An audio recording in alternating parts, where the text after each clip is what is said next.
Dustbin আছে, আপনারা কি দেখতে পাচ্ছেন? দেখতে পাচ্ছেন? দেখতে পাচ্ছেন? একটু কষ্ট হচ্ছে নাকি? আচ্ছা, সামনে যারা আছেন, এখন এখানে যে কম্পিউটারের মধ্যে আমি কি সুইচ টিপলে কাছে এই কৃষক কার্ডের সুবিধাটা পৌঁছে যাবে, সরকার যে সুবিধাটা দিচ্ছে। এখন প্রথমে আমি চাচ্ছি আপনারা প্রথমে বিসমিল্লাহ বলবেন, আমরা আল্লাহর নাম দিয়ে শুরু করব এবং তারপরে 1 2 3 বলবেন, আমি ক্লিক করে এখানে ক্লিক করব। ঠিক আছে? পারবেন সবাই? আসেন আমরা বলি বিসমিল্লাহির রহমানির রহিম। বিসমিল্লাহির রহমানির রহিম। আরে জোরে। বিসমিল্লাহির রহমানির রহিম। এখন বলেন 1 2 3 বিসমিল্লাহ। বিসমিল্লাহ।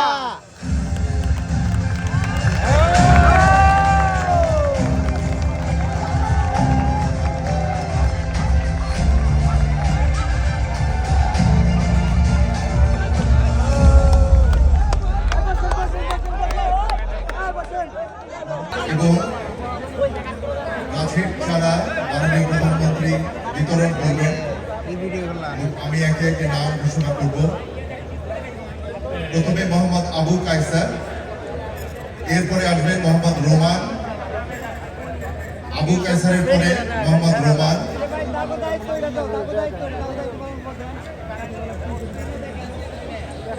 আবু কায়সার গ্রহণ করছেন। এরপরে প্রস্তুত থাকবে মোহাম্মদ রোমান।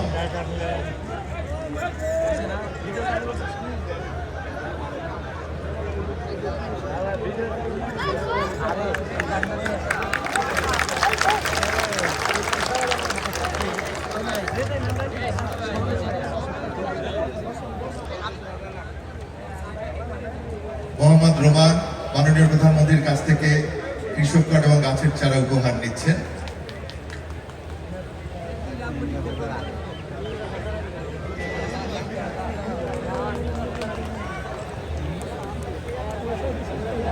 মোহাম্মদ রোমানের পরে আসবেন কৃষক শাহানুর আলম।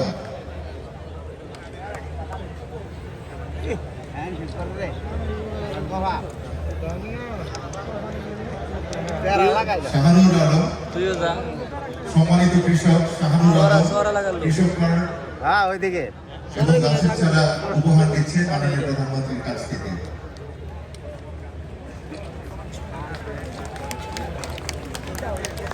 এরপরে আসবেন জুলেখা আক্তার, গ্রহণ করছেন। জুলেখা আক্তারের পরে প্রস্তুত থাকবেন নাসিমা খানম সুমনা।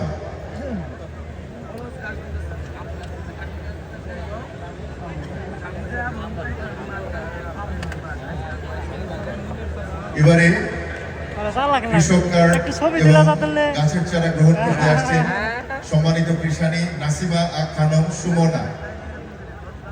এই যে ভাই, এই যে ভাই, গাছ দিয়েছি, বলেছি এটা বাসার সামনে রোপণ করতে হবে। আপনাদের আশেপাশে আপনারা যারা আছেন খেয়াল করবেন, আর যারা আম গাছ পেয়েছে, জাম গাছ পেয়েছে, তাদেরকে আমি বলেছি আম যখন ধরবে, জাম যখন ধরবে আমি খাবো, আমাকে পাঠাবে। আপনারা খেয়াল রাখবেন।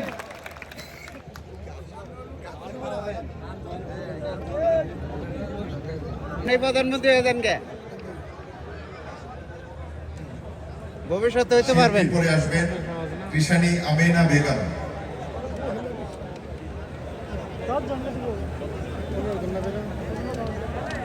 আমেনা বেগম মাননীয় প্রধানমন্ত্রীর কাছ থেকে কৃষক কার্ড এবং গাছের চারা উপহার হিসেবে গ্রহণ করছেন। আমিনা বেগমের পরে আসবেন অনুযায়ী কৃষক কার্ড এবং গাছের চারা বিতরণ করছেন সম্মানিত কৃষক এবং কৃষানীদের মধ্যে। এবারে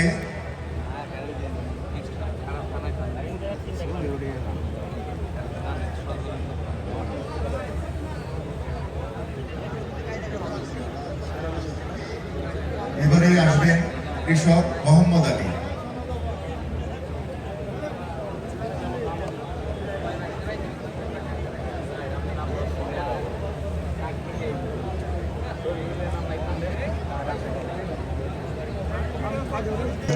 মাননীয় প্রধান অতিথি গণপ্রজাতন্ত্রী বাংলাদেশ সরকারের মাননীয় প্রধানমন্ত্রী জনাব তারেক ওনাকে ওনার থেকে ভাষণ প্রদানের জন্য বিনীত অনুরোধ করছি। সুধীবৃন্দ, মাননীয় প্রধানমন্ত্রী।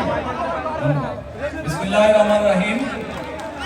আজকে এই কৃষি কাজ প্রশাসন ভাই, পুলিশ ভাই, বাংলাদেশ জাতীয়তাবাদী দল বিএনপির সিনিয়র যুগ্ম মহাসচিব জনাব রিজভী আহমেদ, মঞ্চে উপস্থিত অতিথিবৃন্দ, আমার সামনে উপস্থিত অতিথিবৃন্দ এবং প্রিয় ভাই ও বোনেরা সহ সকল উপস্থিতিবৃন্দ, আসসালামু আলাইকুম। প্রথমেই আমি আপনাদের সকলকে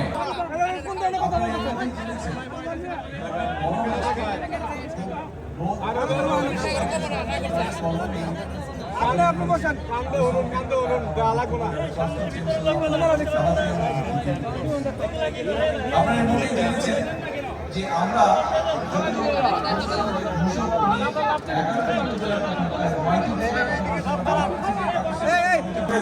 সরকার গঠন করলে 1991 সালে উনি কিন্তু 5,000 টাকা পর্যন্ত কৃষি ঋণ মওকুফ করে দিয়েছিলেন। শুধু তাই নয়, 25 বিঘা পর্যন্ত যে কৃষি জমি ছিল সেটি সেই সময় মওকুফ করে দেওয়া হয়েছিল। শুধু তাই নয়, শহীদ রাষ্ট্রপতি জিয়াউর রহমান সেই সময় এই কৃষকদের আমরা দেখি যে দেশ স্বাধীনের পরে কৃষকদের ফসল রাষ্ট্রপতি জিয়াউর রহমান খাল কর্মসূচি শুরু করেছিলেন, যার মাধ্যমে আমরা দেখেছিলাম এক বছরের মধ্যে বাংলাদেশ কৃষিতে মোটামুটিভাবে ফসলের সম্পন্ন হয়েছিল এবং যেই বাংলাদেশে আমরা দেখেছিলাম 1974 সালে দেশের মানুষ না খেয়ে মারা গেছিল, দুর্ভিক্ষে প্রায় 7 থেকে 8 লক্ষ মানুষ মারা গিয়েছিল।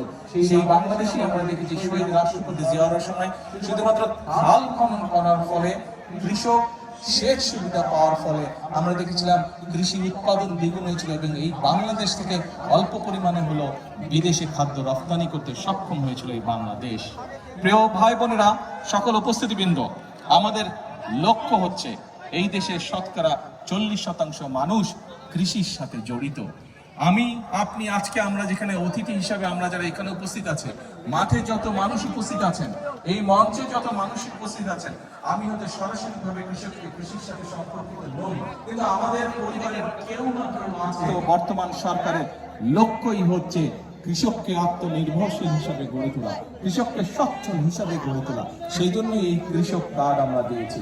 এর ভিতরে আপনারা নিশ্চয়ই অবগত হয়েছে যে কৃষক কার্ডের মাধ্যমে আমরা কৃষকের কাছে চেষ্টা করবো ইনশাআল্লাহ সরাসরি। আমার বক্তব্যে বলেছি যে শহীদ রাষ্ট্রপতি জিয়াউর রহমানের সময় সমগ্র বাংলাদেশে খাল খননের মাধ্যমে কৃষককে সেচের সুবিধার আওতায় নিয়ে আসা হয়েছিল।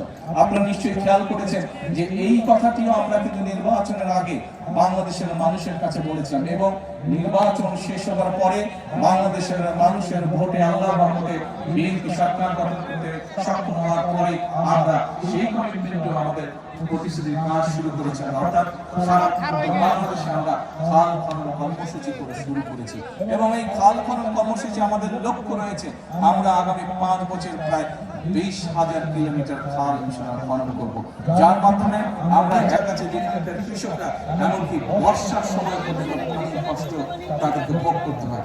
আমরা এই খাল খননের মাধ্যমে কৃষক ভাইদের কাছে, কৃষক বন্ধুদের কাছে আমরা সেই পানির সমস্যার সমাধান করতে চাই, পানি আমরা পৌঁছে দিতে চাই সঠিকভাবে তার কৃষি জমির জন্য।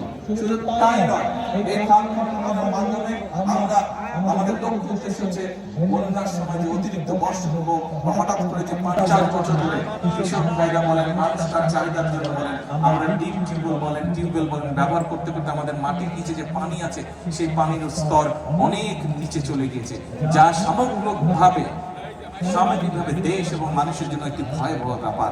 যদি এই পানিও শেষ হয়ে যায় তাহলে প্রত্যেকটি মানুষ, এই দেশে বসবাসকারী প্রত্যেকটি মানুষ কষ্ট করবে। সেজন্য খাল খননের মাধ্যমে, নদী খননের মাধ্যমে আমরা সেই আন্ডারগ্রাউন্ড ওয়াটার লেভেল যে দিচ্ছে সেটাকে আমরা আস্তে আস্তে রিচার্জ করতে চাই, সেইটিকে আমরা আবার আগের অবস্থায় পুনরায় আমরা ফিরিয়ে আনতে চাই, সেটি আমাদের লক্ষ্য। সম্মানিত উপস্থিত সকল ভাই বোনেরা, আপনারা নিশ্চয়ই দেখেছেন যে নিশ্চয়ই অনেকে পত্র পত্রিকা, আজকের সকালের পত্র পত্রিকা দেখেছেন। গতকালকে এই প্রতিশ্রুতিটি আমি বাংলাদেশের মানুষের সামনে আমাদের দলের পক্ষ থেকে দিয়েছিলাম যে বিশেষ করে যে সকল অঞ্চল, উত্তর অঞ্চল